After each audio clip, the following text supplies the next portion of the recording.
For weeks, a man suffered from mysterious bites that appeared every morning, leaving his skin red and itching uncontrollably. He thought it was a simple bedbug infestation, but when experts finally uncovered the truth, the horrifying discovery left everyone in complete shock.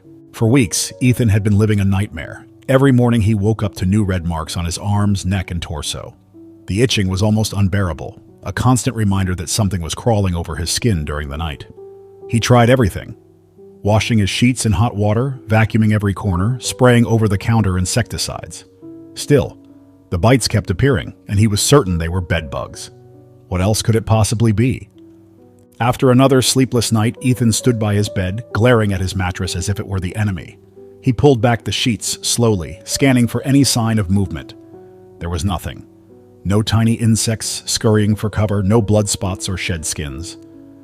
He pressed his face closer, squinting at the seams. Still nothing. It was maddening. He knew something was feeding on him, but he couldn't see it, and the itching never stopped. At work, he'd sit at his desk, distracted, rubbing at his neck until his co-workers asked if he was feeling okay.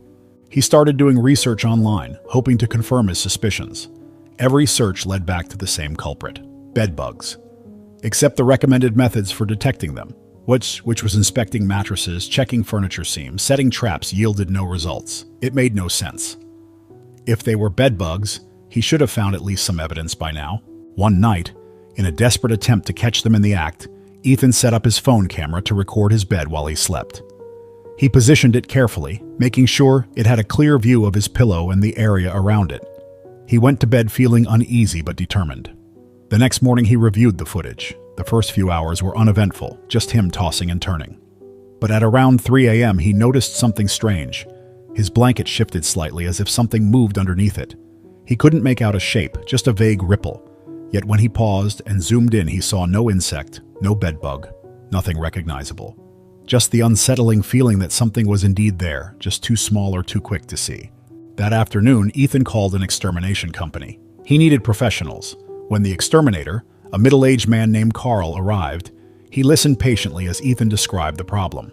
Carl nodded thoughtfully, jotting down notes on a clipboard, then put on gloves and began a methodical inspection of the bedroom. He shone a flashlight into every seam of the mattress, pulled the bed frame apart, checked behind the headboard, along the baseboards, inside the closet, and even inspected the rugs. After nearly an hour, Carl shook his head. "I'm not finding any evidence of bed bugs," he said, a puzzled frown creasing his forehead. "No droppings, no shells, no eggs. Are you sure the bites happen at night?" Ethan rubbed the back of his neck. "Yes. I wake up with fresh ones almost every morning. They itch like crazy. They look just like bedbug bites. What else could it be?" Carl sighed, lifting a hand to scratch his own jaw. "I don't know. Sometimes people mistake other insect bites for bedbugs. Could be fleas? Do you have pets?" "No," Ethan said, frustration creeping into his voice. "I live alone. No pets, no recent travel. Just these bites that won't go away." Carl gave him a sympathetic look. "I could set some professional traps, see if we catch anything. If you're okay with it, I'll leave them overnight and come back tomorrow." Ethan agreed. He felt a twinge of hope. Maybe Carl's traps would confirm the presence of bedbugs and they could get rid of them. That night, he tried to sleep again, knowing that traps were set and someone else was invested in solving this mystery. But the itching came back as always. Little pinpricks that forced him to scratch until his skin felt raw. The next day, Carl returned and checked his traps. He shook his head, baffled. Not a single catch. These traps are specifically designed to lure bedbugs. If they were here, we'd at least see one by now. He stared at Ethan, eyebrows raised. "I might recommend you see a dermatologist. Could be a skin condition that resembles insect bites." Ethan's shoulders sagged. The last thing he wanted was another dead end. But he made the appointment. The dermatologist, Dr. Bailey, examined the bites, took a biopsy of one inflamed area, and promised to get back to him with results. In the meantime, she prescribed a cream to ease the itching. For a brief moment, Ethan considered the possibility that this was all in his head, or that his skin just flared up spontaneously. But the marks were so distinct, and the nighttime pattern was undeniable. He returned home feeling uneasy. He would try the cream, wait for the tests, and see if the bites persisted. They did. By the time Dr. Bailey called him back, he had new bites along his wrist and under his arm. The dermatologist's voice was cautious over the phone. "Your biopsy shows an inflammatory reaction consistent with insect bites. There's no sign of a dermatological disease causing this. Something is biting you, Ethan." He felt a chill. Then why can't anyone find them? There was a pause. I'd like to refer you to an entomologist, someone who specializes in identifying insects. I know it sounds unusual, but we might be dealing with something less common than bedbugs. I have a colleague who occasionally consults on medical mystery cases like this. If you're willing, I can set up an appointment. Ethan agreed, though the idea that his problem was so unusual it required a specialized expert made him uneasy. Within a week, he found himself meeting Dr. Ching, an entomologist known for consulting on rare cases. Dr. Chung greeted him with a steady, reassuring tone. I understand you've been through quite an ordeal, he said, scanning the notes Dr. Bailey had sent over. You're sure these occur only in your home at night?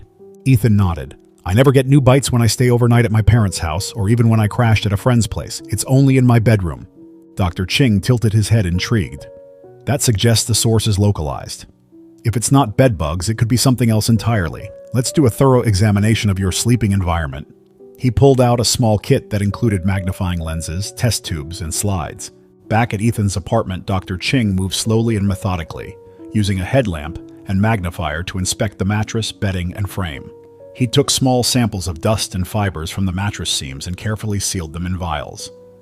He even scraped a bit of the wooden bed frame into a sample bag. Throughout the process, he said very little, just nodding occasionally. Ethan watched him closely. He noticed when Dr. Cheng's posture stiffened slightly. His breathing quickened. It happened when the entomologist lifted the corner of the mattress and examined the underside. Dr. Ching held the magnifier up close, frowning, then quickly took a sample. His face gave nothing away, but Ethan sensed something had been found. Did you see something? Ethan asked, his voice coming out more urgent than he intended. Dr. Ching pursed his lips. I'm not entirely sure. I caught a glimpse of something unusual. I'll need to analyze the samples under a microscope. Let's not jump to conclusions yet. Ethan's heart sank. Another wait, another night of uncertainty. But he understood the need for thoroughness. Dr. Cheng left with his samples, promising to call as soon as he had any answers. That night, Ethan abandoned his bedroom for the relative safety of the living room couch. He layered himself with freshly laundered blankets, clinging to the hope that distance from his bed might offer some relief. But when he woke up, his heart sank. New bites marred the skin along his ankle, the angry red welts glaring back at him like taunts. His stomach churned as he rubbed at the irritated skin, the realization dawning on him. Whatever this was, it had spread. It wasn't confined to his bed. It felt unstoppable. How could something so persistent, so invasive, evade the experts? As he wondered what to do next, his phone buzzed. Ethan snatched it up. It was Dr. Ching. His voice came through the line sharp and urgent. Ethan, I need you to come to my lab immediately. The urgency in his tone made Ethan's stomach churn. Is it bad? He asked, his voice barely steady. I'll explain everything when you get here, Dr. Ching replied. Ethan's mind raced during the drive to the lab. His palms were clammy against the steering wheel, his thoughts looping through worst-case scenarios. By the time he stepped into the small, sterile lab, his nerves were raw. Dr. Cheng greeted him with a brief nod, his expression unusually grim. He gestured toward the table, where a small petri dish sat beneath a high-powered microscope. The room smelled faintly of antiseptic, the harsh fluorescent lighting casting sharp shadows that seemed to amplify the tension. These are the samples we collected from your mattress. See for yourself what we found, Dr. Ching said. Ethan leaned in, squinting through the eyepiece. When he realized what he was looking at, he screamed. At first, Ethan saw what looked like dust motes and fabric fibers. Then he noticed tiny shapes, creatures smaller than the head of a pin. They had long, thin bodies and multiple sets of legs. They weren't round and reddish like bedbugs. They were slender and fast-looking, almost worm-like with tiny appendages. What are those? Ethan asked, pulling away, his voice barely above a whisper. Dr. Cheng leaned closer to the sealed container, his brow furrowed in concentration. He adjusted his glasses, his voice low and deliberate. We've identified the species, he began, his tone leaving no room for doubt. It's called Triatoma infestans. Ethan's heart sank. What is that? It's a parasite usually found in South America, Dr. Chung explained. They're known for their aggressive feeding and ability to adapt to human environments. They feed on bodily fluids and their bites look like bedbug marks. Ethan felt his chest tighten. How dangerous are they? Dr. Ching's voice was firm. Very. They can cause severe skin infections, allergic reactions, and even secondary diseases can be spread through their saliva. They're not just biting you. They're nesting, breeding in the crevices of your bed frame, possibly even your walls. Each night they emerge to feed. They're almost invisible to the naked eye, and their bites mimic bedbug reactions, which is why everyone was fooled. Ethan felt a surge of nausea. He had unknowingly been a host to an invasive species right in his home. But how did they get here? He asked, struggling to stay calm. Dr. Cheng shook his head. Could be through imported furniture or a package that was shipped from abroad. Sometimes these organisms hitchhike in cargo. But we need to act fast. I'm going to call in a specialized team. Later that evening, Ethan stood in the corner of his living room as a small team of experts in protective gear entered his bedroom. He could see them through the half-open door. Dr. Cheng supervised from the hallway, pointing out where he took samples. Another expert, a woman named Dr. Mason, approached the mattress with a flashlight and a special vacuum device. She paused suddenly and backed away, her eyes wide. "What's wrong?" Ethan called, anxiety drilling into him. Dr. Mason's voice shook. "They're moving! A lot of them! Oh my God, they're everywhere!" Her voice rose, sharp and panicked. Ethan heard a scream from one of the technicians. He rushed to the doorway, only to be held back by Dr. Cheng. He could see the flashlight beam shaking wildly. Tiny shapes scurried across the bed frame, some dropping to the floor and disappearing into cracks. He had never seen professionals panic like this. These were seasoned experts, and they were screaming at what they found. "What are we dealing with?" Ethan's voice was hoarse, fear tightening his throat. Dr. Cheng tried to remain composed, but his face was pale. "They're in greater numbers than I expected. We're going to have to seal off this room and possibly the entire apartment. This isn't a simple extermination job. We need containment and immediate eradication methods. I've never faced something like this in a home environment." In the chaos, Dr. Mason managed to capture a few specimens in a sealed container. She was breathing heavily through her mask, her hands shaking. Ethan could see them. Tiny, pale creatures writhing inside the container. Even looking at them made his skin itch. Within the hour, more experts arrived. They donned heavy protective suits, setting up a negative pressure environment to ensure nothing escaped. The building superintendent was called.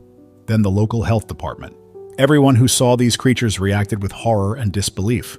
This was something entirely new, a horrifying discovery that defied the normal rules of pest infestations. Ethan was escorted out of his apartment and told to find temporary lodging. The health department insisted on treating not just his unit, but the surrounding areas. They had to ensure these invasive creatures hadn't spread. It would take days, maybe weeks of intense measures to kill them off. Ethan watched the commotion from the hallway, feeling a strange mix of terror and relief. For once, there was no doubt that something real and menacing lurked in his home, but at least now people believed him and were taking action. Over the coming days, Ethan communicated constantly with Dr. Cheng, who updated him on the progress. The team managed to kill off most of the colony using a combination of methods, including intense heat treatments and a specialized solution imported from an advanced research lab. They had to remove the mattress, the bed frame, even parts of the wall paneling to ensure no eggs or larvae remained hidden. It was a thorough and unsettling process, but eventually they declared the infestation eradicated. When Ethan finally returned to his apartment, it felt like stepping into a new place. The bed was replaced, the walls repaired, every surface sterilized. He hesitated as he approached the bedroom door, a memory of the screams and panic flashing through his mind. The silence inside was thick, but Dr. Cheng's reassurance echoed in his ears. It was safe now. A week later, Ethan met with Dr. Cheng and Dr. Mason at the lab for a final debrief. They explained that the creatures had likely been introduced through a piece of imported furniture Ethan had purchased at a discount warehouse months ago. The larvae had adapted to human living conditions, breeding rapidly and feeding off him every night. They were a new variant of a known parasitic species, one that specialists around the world would now be alerted to. It might change protocols for how certain imports are inspected. Ethan was grateful to be rid of them, but the psychological toll lingered. Every itch made him jump, and every tiny speck of dust made his heart skip a beat. Dr. Mason offered a comforting smile. "You'll recover from this. It was unprecedented. You did everything right by seeking help." He nodded, thankful for their efforts.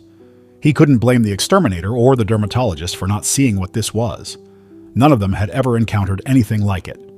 Experts had looked closer and screamed at the horrifying discovery. He couldn't imagine a stronger testament to how bizarre this situation had been. A few weeks after the ordeal, Ethan sat in his living room, flipping channels on the television.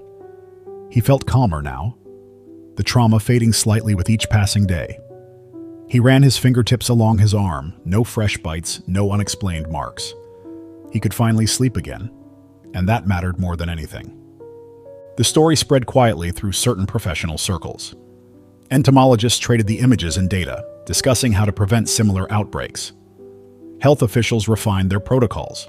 For Ethan, life slowly returned to normal.